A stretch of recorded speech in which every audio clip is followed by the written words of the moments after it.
Partnership ബിസിനസിനെ കുറിച്ചാണ്. രണ്ടോ അതിൽ കൂടുതലോ വ്യക്തികൾ കൂടി ചേർന്ന് തുടങ്ങുന്ന സംരംഭങ്ങളെയാണ് അതല്ലെങ്കിൽ ബിസിനസ്സിനെയാണ് പാർട്ട്ണർഷിപ്പ് ബിസിനസ് എന്ന് പറയുന്നത്. അപ്പോൾ നമ്മൾ ഈ ഒരു വീഡിയോയിൽ ഡിസ്കസ് ചെയ്യാൻ പോകുന്നത് ഒരു പാർട്ട്ണർഷിപ്പ് സ്ഥാപനം തുടങ്ങുന്ന സമയത്ത് എന്തെല്ലാം കാര്യങ്ങളാണ് അതിൽ ശ്രദ്ധിക്കേണ്ടത്, അതിന്റെ ഡീഡിൽ എന്തെല്ലാം കാര്യങ്ങളാണ് നമ്മൾ എഴുതേണ്ടത്, എന്തെല്ലാം ഡോക്യുമെന്റ്സ് ആണ് അതിൽ വേണ്ടത് എന്നുള്ള കാര്യങ്ങളാണ് നമ്മൾ ഈ ഒരു വീഡിയോയിൽ ഡിസ്കസ് ചെയ്യാൻ പോകുന്നത്. നമുക്കറിയാം പാർട്ട്ണർഷിപ്പ് ബിസിനസിന്റെ അടിസ്ഥാനം എന്ന് പറയുന്നത് പാർട്ട്ണർഷിപ്പിന്റെ ഡീഡാണ്, അതല്ലെങ്കിൽ പാർട്ട്ണർഷിപ്പിന്റെ എഗ്രിമെന്റ് ആണ് അതിന്റെ അടിസ്ഥാനം എന്ന് പറയുന്നത്. അപ്പോൾ പാർട്ട്ണർഷിപ്പ് സ്ഥാപനം തുടങ്ങുന്ന ഘട്ടത്തിൽ ആദ്യം നമ്മൾ ചെയ്യേണ്ടത് പാർട്ട്ണർഷിപ്പിന്റെ ഡീഡ് എഗ്രിമെന്റ് ചെയ്യുക എന്നുള്ളതാണ്. അപ്പോൾ ഒരു പാർട്ട്ണർഷിപ്പിൽ തുടങ്ങുന്ന സമയത്ത് എത്ര പാർട്ട്നേഴ്സ് ആണ് ഉള്ളത്, അപ്പോൾ രണ്ടുപേര് മിനിമം ആണ് ഒരു പാർട്ട്ണർഷിപ്പിൽ, അപ്പോൾ രണ്ടോ അതിൽ കൂടുതലോ ആവാം. അപ്പോൾ ഒരു പാർട്ട്ണർഷിപ്പിന്റെ ഡീഡ് ആദ്യമായിട്ട് എഴുതണം. അപ്പോൾ ഡീഡ് എഴുതുന്ന സമയത്ത് ഓരോ ആദ്യം നമ്മൾ അതിൽ മെൻഷൻ ചെയ്യുന്നുണ്ട് ആരൊക്കെയാണ് അതിൽ പാർട്ട്നേഴ്സ്, ആ പാർട്ട്നേഴ്സിന്റെ പേരും അഡ്രസ്സും അവരുടെ ആധാർ നമ്പർ അടക്കം എന്ത് ചെയ്യണം, പാർട്ട്ണർഷിപ്പിന്റെ ഡീഡിൽ മെൻഷൻ ചെയ്യണം. അപ്പോൾ പാർട്ട്ണർഷിപ്പ് ചെയ്യുന്ന സമയത്ത് പാർട്ട്നേഴ്സിന്റെ ഡീറ്റെയിൽസ് ആണ് ആദ്യം ചെയ്യേണ്ടത്. പിന്നെ ആ ഒരു സ്ഥാപനത്തിന്റെ കാറ്റഗറി, എന്ത് ബിസിനസ് ആണ് ചെയ്യാൻ ഉദ്ദേശിക്കുന്നത് എന്നുള്ളത് നമുക്ക് അറിഞ്ഞിരിക്കണം. അതുപോലെ തന്നെ അവരുടെ സ്ഥാപനത്തിന്റെ പേരെന്താണ് എന്നുള്ളത് പാർട്ട്ണർഷിപ്പിൽ നമ്മൾ എന്ത് ചെയ്യണം, മെൻഷൻ ചെയ്തിരിക്കണം. പിന്നെ മറ്റൊരു കാര്യം, പാർട്ട്ണർഷിപ്പിൽ അവരുടെ സ്ഥാപനത്തിന്റെ അഡ്രസ്സ് അത് മേ ബി എന്ത് ചെയ്യാം, സ്ഥലം വേറെ ആ സ്ഥാപനം മറ്റൊരു സ്ഥലത്തേക്ക് മാറ്റാം, പക്ഷെ നമ്മൾ ആ ഒരു ക്ലോസ് അതിൽ എഴുതിയിരിക്കണം. എന്നാൽ ആദ്യം നമ്മൾ ഇപ്പൊ നിലവിലുള്ള അഡ്രസ്സ് കൊടുക്കണം, എന്നാൽ സ്ഥാപനം വേണമെങ്കിൽ എന്ത് ചേഞ്ച് ചെയ്യും എന്നുള്ള ക്ലോസും അതിൽ മെൻഷൻ ചെയ്തിരിക്കണം. പിന്നെ പാർട്ട്ണർഷിപ്പിൽ ഇമ്പോർട്ടന്റ് ആയിട്ട് വരുന്നതാണ് പാർട്ട്ണർഷിപ്പിന്റെ പ്രോഫിറ്റ് ഷെയറിംഗ് റേഷ്യോ. എങ്ങനെയാണ് നമ്മൾ ഇതിൽ ലാഭം കിട്ടിക്കഴിഞ്ഞാൽ എങ്ങനെയാണ് ഷെയർ ചെയ്യുക എന്നുള്ളത് നമ്മൾ അതിൽ കൃത്യമായിട്ട് മെൻഷൻ ചെയ്തിരിക്കണം.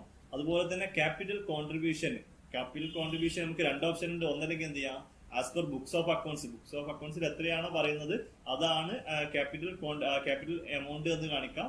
അതല്ല എങ്കിൽ നമുക്ക് വേണമെങ്കിൽ എന്ത് ചെയ്യാൻ പറ്റും, ക്യാപിറ്റൽ കോൺട്രിബ്യൂഷൻ എത്രയാണ് എന്നുള്ളത് പാർട്ട്ണർഷിപ്പിന്റെ ഡീഡിൽ നമുക്ക് മെൻഷൻ ചെയ്യാൻ പറ്റും. പിന്നെ ആരാണ് അതിലെ മാനേജിംഗ് പാർട്ട്ണർ എന്നുള്ളത് പാർട്ട്ണർഷിപ്പ് ഡീഡിൽ മെൻഷൻ ചെയ്യണം.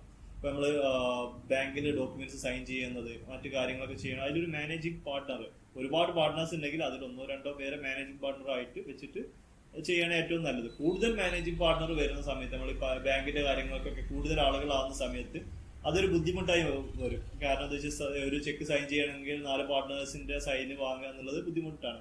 അപ്പോൾ 1-2 പാർട്ട്നേഴ്സിന് അതിന്റെ കാര്യങ്ങൾക്ക് അതിൽ മെൻഷൻ ചെയ്യണം, ബാങ്കിന്റെ കാര്യങ്ങളൊക്കെ എങ്ങനെയാണ് ചെയ്യുന്നത് എന്നുള്ളത് അതിൽ കൃത്യമായിട്ട് മെൻഷൻ ചെയ്യണം പാർട്ട്ണർഷിപ്പ് ഡീഡ് ചെയ്യുന്ന സമയത്ത്. പിന്നെ അതുപോലെ തന്നെ അതിൽ മാനേജിംഗ് പാർട്ട്ണർ ആണ്, അതുപോലെ തന്നെ വർക്കിംഗ് പാർട്ട്ണർ, സ്ലീപ്പിംഗ് പാർട്ട്ണർ, അതായത് അതിൽ നിലവിൽ വർക്ക് ചെയ്യുന്ന പാർട്ട്നേഴ്സ് ആരൊക്കെയാണ് എന്നുള്ള കാര്യങ്ങൾ മറ്റു കാര്യങ്ങൾ എന്ത് ചെയ്യാൻ പറ്റും, നമുക്ക് അതിൽ മെൻഷൻ ചെയ്യാൻ പറ്റും. പിന്നെ പാർട്ട്ണർഷിപ്പിൽ നമ്മൾ മറ്റു കോമൺ ആയിട്ട് വരുന്ന ഡീറ്റെയിൽസ്, അതായത് പാർട്ട്ണർഷിപ്പ് ഇൻ കേസ് എന്ത് ചെയ്യാം നിർത്തുകയാണെങ്കിൽ നമുക്ക് എങ്ങനെയാണ് അതിന്റെ ക്ലോസ്, അതായത് ഇൻ കേസ് അതിലൊരു പാർട്ട്ണർ മരണപ്പെടുകയോ അതല്ലെങ്കിൽ മറ്റെന്തെങ്കിലും കാരണവശാല് ഈ ഒരു സ്ഥാപനത്തിൽ നിന്ന് ഒരു പാർട്ട്ണർ റിട്ടയർ ചെയ്യുക അങ്ങനെ ചെയ്യുകയാണെങ്കിൽ എന്താണ് നമ്മൾ ചെയ്യേണ്ടത്, ഇത്തരം കാര്യങ്ങളൊക്കെയാണ് ഒരു പാർട്ട്ണർഷിപ്പിന്റെ ഡീഡിൽ നമ്മൾ എന്ത് ചെയ്യണം, തീർച്ചയായിട്ടും മെൻഷൻ ചെയ്തിരിക്കണം. ഈ ഒരു പാർട്ട്ണർഷിപ്പിന്റെ ഡീഡ് ചെയ്തതിന് ശേഷം ഈ ഒരു നമ്മൾ എന്ത് ചെയ്യണം, ഫസ്റ്റ് ഇത് എന്ന് പറയുന്നത് ഒരു പാർട്ട്ണർഷിപ്പ് ആകുമ്പോൾ ഡീഡ് ചെയ്യാന്നുള്ളതാണ്. അപ്പൊ ഡീഡിൽ വരുന്ന കാര്യങ്ങൾ, മെയിൻ ആയിട്ട് വരുന്ന കാര്യങ്ങൾ ഈ ഡീറ്റെയിൽസ് ആണ്. അപ്പോൾ ഈ ഒരു ഡീറ്റെയിൽസ് എല്ലാം എൻട്രി ചെയ്താണ്ട് ഒരു പാർട്ട്ണർഷിപ്പിന്റെ ഡീഡ് ചെയ്തു. ഇത് മാത്രമല്ല, ഇതിൽ കുറെ കാര്യങ്ങളുണ്ട്. ഈ ഒരു വീഡിയോ ലെങ്ത് ഒരുപാട് കൂടുമെന്ന് വിചാരിച്ചിട്ടാണ് ബേസിക് എല്ലാ കാര്യങ്ങൾ പറഞ്ഞത്.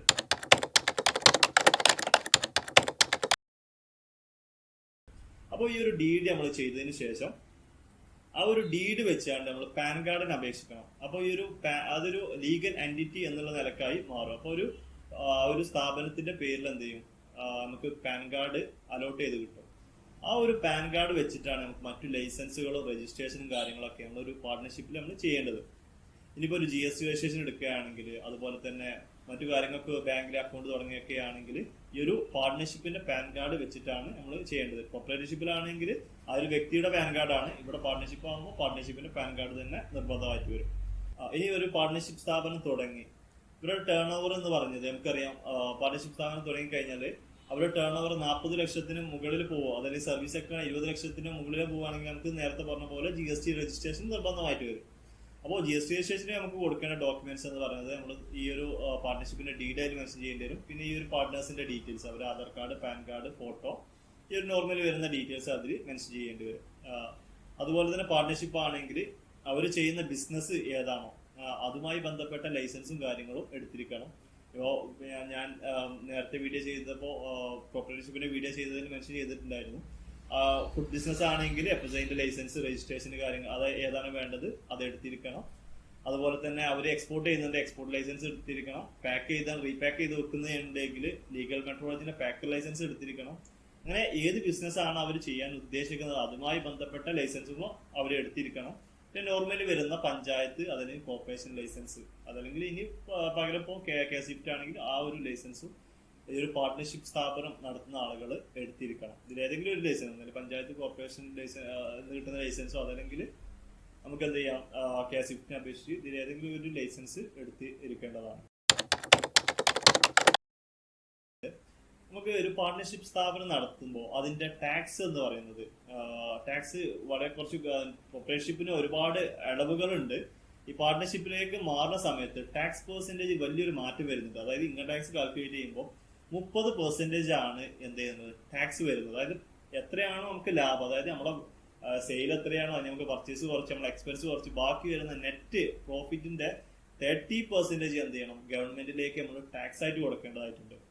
അത് പാർട്ട്ണർഷിപ്പ് കോർപ്പറേറ്റീവ്ഷിപ്പ് ആണെങ്കിൽ നമുക്ക് എന്ത് ചെയ്യാം, ടാക്സിൽ കുറെ ഇളവുകൾ കിട്ടുന്നുണ്ട്. അതായത് ഒരു 10-60 ലക്ഷം വരെ 44AD എന്ന സെക്ഷനിൽ നമുക്ക് ടാക്സ് അടക്കാതെ നമുക്ക് ഫയൽ ചെയ്യാനുള്ള ഓപ്ഷന് കോർപ്പറേറ്റർഷിപ്പിലുണ്ട്. ഇവിടെ എന്ത് ചെയ്യാം, നമുക്ക് അങ്ങനെ ഒരു ഓപ്ഷൻ ഇല്ല. ഒന്നല്ലെങ്കിൽ എന്ത് ചെയ്യണം, 44AD വെച്ച് ആ ഒരു സെക്ഷനിൽ നമുക്ക് എന്ത് ചെയ്യാം, നമ്മുടെ സെയിൽ എന്ന് പറയുന്നത് സെയില് ബാങ്കിലൂടെയാണ് അതിന്റെ ട്രാൻസാക്ഷൻ നടന്നിട്ടില്ലെങ്കിൽ അതിന്റെ 6% കാണിക്കണം. അതിന്റെ 30% എന്ത് ചെയ്യേണ്ടി വരും, ടാക്സ് ആയിട്ട് കൊടുക്കേണ്ടതായിട്ട് ഇവിടെ വരും. പാർട്ട്ണർഷിപ്പ് ആകുമ്പോൾ പാർട്ട്ണർഷിപ്പിന്റെ ടാക്സ് പെർസെന്റേജ് കൂടുതലായിരിക്കും.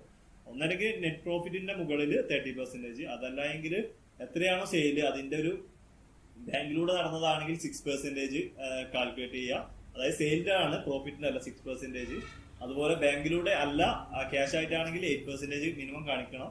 അത് ആ എമൗണ്ട് എത്രയാണ് കിട്ടിയത് അതിന്റെ 30% എന്ത് ചെയ്യേണ്ടി വരും, നമ്മൾ ടാക്സ് ആയിട്ട് അടക്കേണ്ടി വരും. ഇപ്പോൾ പാർട്ട്ണർഷിപ്പ് ആകുമ്പോൾ ഈ ഇളവുകൾ കാര്യങ്ങളൊന്നും ഉണ്ടാവില്ല. കോർപ്പറേറ്റർഷിപ്പായി നടത്തുമ്പോൾ ടാക്സിൽ ഒരുപാട് ബെനിഫിറ്റ് ഉണ്ട്. അപ്പോൾ ഇനി 2-3 ആളുകൾ കൂടി നടത്തുന്ന ബിസിനസ് ആണെങ്കിൽ ലീഗൽ ഇത് കിട്ടണമെന്നുണ്ടെങ്കിൽ പാർട്ട്ണർഷിപ്പായി ചെയ്തേ പറ്റൂ. അതല്ല എങ്കിൽ പ്രൊപ്പറേറ്റർഷിപ്പാണ് ടാക്സ് ബെനിഫിറ്റ് നോക്കുന്ന സമയത്ത് ബെറ്റർ.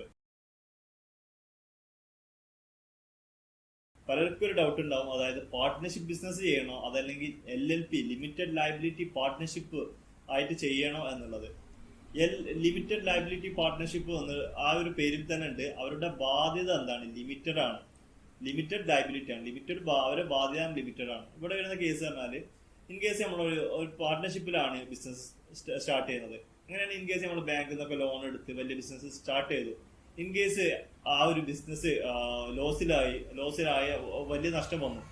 ഇങ്ങനെയാണ് ലോണൊക്കെ എടുത്ത് ബിസിനസ് ചെയ്യുമ്പോൾ എന്താ പ്രശ്നം വരിക വെച്ചാൽ, നോർമൽ പാർട്ട്ണർഷിപ്പ് ആണെങ്കിൽ ആ പാർട്ട്നേഴ്സ് എന്ത് ചെയ്യണം, ഈ ലോൺ ഓരോ പാർട്ട്നേഴ്സും എന്ത് ചെയ്യണം, ആ ഒരു ലോണ് തിരിച്ചടക്കാനുള്ള ബാധ്യത അതല്ലെങ്കിൽ അവിടെ വേറെ എന്തെങ്കിലും ഇടപാടുകളുണ്ട് അതിന്റെയൊക്കെ ബാധ്യത എന്ന് പറയുന്നത് ഇതിലെ പാർട്ട്നേഴ്സിനാണ്. അവര് അവിടെ ഈ ഒരു സ്ഥാപനത്തിലേക്ക് ഇൻവെസ്റ്റ് ചെയ്തതിന് മുകളിൽ എമൗണ്ട് നഷ്ടം വന്നിട്ടുണ്ടെങ്കിൽ അത് അവരെ പേഴ്സണൽ പ്രോപ്പർട്ടി വെച്ചിട്ട് എന്ത് ചെയ്യുന്നു, അത് ക്ലിയർ ചെയ്യേണ്ടതായിട്ട് വരും പാർട്ട്ണർഷിപ്പിലാകുമ്പോൾ. എന്നാൽ LLP ആണെങ്കിൽ, അതായത് ലിമിറ്റഡ് ലയബിലിറ്റി പാർട്ട്ണർഷിപ്പ് ആണെങ്കിൽ അവർ അതിനൊരു സെപ്പറേറ്റ് ലീഗൽ എൻറ്റിറ്റി ആയിട്ടാണ് കാണുന്നത്. അവരുടെ ബാധ്യത എന്ന് പറയാൻ ലിമിറ്റഡ് ആണ്. അതുകൊണ്ടാണ് മിക്കവാറും ആളുകൾ പാർട്ട്ണർഷിപ്പ് എടുക്കാതെ LLP ആയിട്ട് കൺവേർട്ട് ചെയ്യുന്നത്.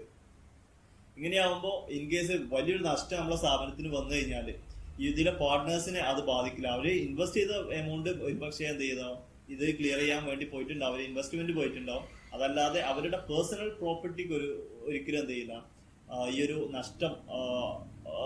ഒരു നഷ്ടം അവരെ ബാധിക്കില്ല, ഈ പേഴ്സണൽ പ്രോപ്പർട്ടിയെ ബാധിക്കില്ല. അതുകൊണ്ടാണ് എന്ത് ചെയ്യുന്നത്, മിക്കവാറും ആളുകൾ ഒന്നല്ലെങ്കിൽ കമ്പനി ആയിട്ടോ അല്ലെങ്കിൽ വലിയ സ്ഥാപനങ്ങൾ ഒന്നല്ലെങ്കിൽ കമ്പനി ആയിട്ടോ അതല്ലെങ്കിൽ LLP ആയിട്ടോ രജിസ്റ്റർ ചെയ്താണ് ചെയ്യുന്നത്. നോർമൽ പാർട്ട്ണർഷിപ്പ് ആകുമ്പോൾ ബാധ്യത ലിമിറ്റഡ് അല്ല.